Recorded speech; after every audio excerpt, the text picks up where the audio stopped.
নমস্কার ভক্তবিন্দুরা, আজ আবারও একটি নতুন ভিডিও নিয়ে আপনাদের সামনে আমি দীপালি। ভিডিওটি শুরু থেকে শেষ অবধি দেখুন আর অবশ্যই একটা কমেন্ট করে জানান যে ভিডিওটি কেমন হয়েছে। আজকে আমার আলোচ্য বিষয় হলো কলিযুগের শেষে কেমন হবে নারীদের অবস্থা। চলুন ভিডিওটি শুরু করা যাক। জ্যোতিষ আর পৌরাণিক গ্রন্থে যুগের অর্থ হলো আলাদা আলাদা। আমাদের পৌরাণিক গ্রন্থ অনুসারে যুগ চারটি ভাগে ভাগ করা। একটা হলো সত্যযুগ, ত্রেতা যুগ, দ্বাপর যুগ আর কলিযুগ। বলা হয় যে কলিযুগে পাপ চরমে উঠবে।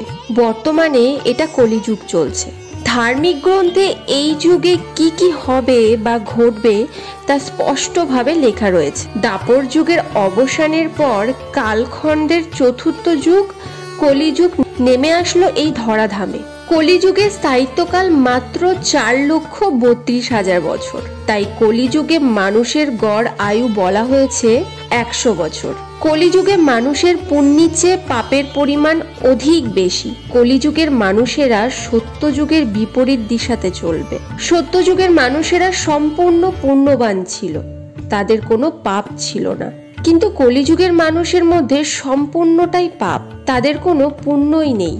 কলিযুগের মানুষেরা টাকা পয়সা, ধন সম্পদ ও ক্ষমতা লাভের জন্য সব সময় অধর্মের পথ বেছে নেবে। এই যুগে মানুষের মধ্যে লোভ, হিংসা, অহংকার সবচেয়ে বেশি থাকবে। সবসময় ক্ষমতা দখলের লড়াইয়ের চিন্তায় মগ্ন হয়ে থাকবে। এক ভাই অন্য ভাইয়ের সাথে সম্পত্তির জন্য লড়াই করবে। পুত্র পিতাকে হত্যা করতেও দ্বিধা করবে না। যার জোর বেশি থাকবে সেই হবে দেশের রাজা। কলিযুগের রাজাগণ প্রজা পালন হবে না, তারা তাদের প্রজাকে সব সময় শাসন করবে। কলিযুগের মানুষেরা সব সময় টাকা পয়সা, ধন সম্পত্তির পিছনে ছুটে বেড়াবে। কলিযুগের নারীরা তাদের প্রিয় মানুষের সঙ্গে বিশ্বাসঘাতক করবে। যার কাছে বেশি অর্থ দেখবে তার কাছেই ছুটে যাবে। তাদের জীবন সুখ শান্তিতে কাটানোর জন্য এক নারী একাধিক পুরুষের সাথে সম্পর্ক তৈরি করবে। আবার তেমনি পুরুষরাও হবে স্বার্থপর আর বেঈমান। তারাও নিজের নিজের জীবনকে উপভোগ করার জন্য একাধিক নারীর সঙ্গে সঙ্গ করবে। কলিযুগে ভালোবাসা নামক কোনো শব্দই থাকবে না।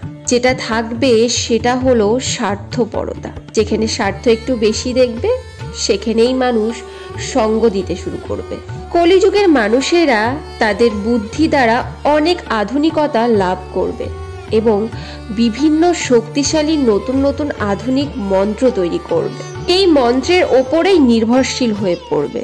মানুষ মন্ত্রের অধীন হয়ে পড়বে, কিন্তু মন্ত্র তাদের অধীনে থাকবে না। কলিযুগের মানুষেরা দিন দিন অলস হয়ে পড়বে এবং তারা তাদের পরিশ্রমের কার্যক্ষমতা হারাতে থাকবে। কলিযুগের শেষে মানুষের গড় আয়ু হবে 12 থেকে 20 বছর। এই সময়ের মধ্যেই তাদের জীবনের চক্র চলবে। এই 20 বছরের মধ্যেই মানুষ শিশু থেকে যৌবন এবং যৌবন থেকে বৃদ্ধ হয়ে যাবে।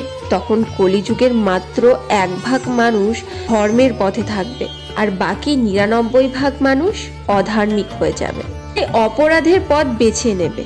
তখন সেই সময় ধার্মিক ব্যক্তি রক্ষা করার জন্য স্বয়ং ভগবান কল্কি রূপে আবির্ভূত হবে। তবে ভবিষ্যৎ পুরাণ অনুসারে কল্কি দেবের বিভিন্ন বর্ণনা দেওয়া হয়েছে। সত্যযুগের মানুষ 1 লক্ষ বছর পর্যন্ত জীবিত থাকতে পারতেন। ত্রেতা যুগের মানুষ 10,000 বছর পর্যন্ত জীবিত থাকতে পারতেন এবং দ্বাপর যুগের মানুষ 1000 পর্যন্ত জীবিত থাকতে পারতেন।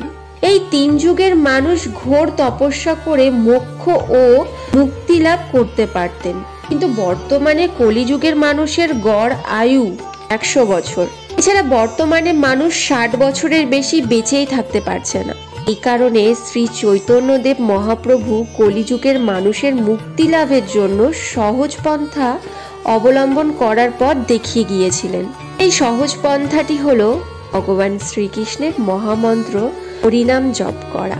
ব্রহ্মসংহিতা অনুসারে দ্বাপর যুগে শ্রীকৃষ্ণ দেহত্যাগ করার পর কলিযুগের সূচনা হয়েছিল। কলিযুগের এই সমস্ত কথা আজ কিন্তু সবটাই সত্যি হচ্ছে। তাই আমাদের উচিত সকলকে সত্যের পথে থাকা এবং ধর্মকে পালন করা। এই হলো আমার আজকের ভিডিওর বিষয়বস্তু। ভিডিওটি কেমন লাগলো অবশ্যই একটা কমেন্ট করে জানাবেন আর সাথে লাইক করবেন। আজ তবে এই পর্যন্তই রইল বন্ধুরা। আশা করি ভিডিওটি আপনাদের ভালো লেগেছে। আমার চ্যানেলে যারা নতুন অবশ্যই তারা আমার চ্যানেলটিকে সাবস্ক্রাইব করে পাশে থাকা বেল আইকনটি প্রেস করুন সবার আগে নেক্সট ভিডিও নোটিফিকেশন পাওয়ার জন্য। আজ তবে চলি, ধন্যবাদ।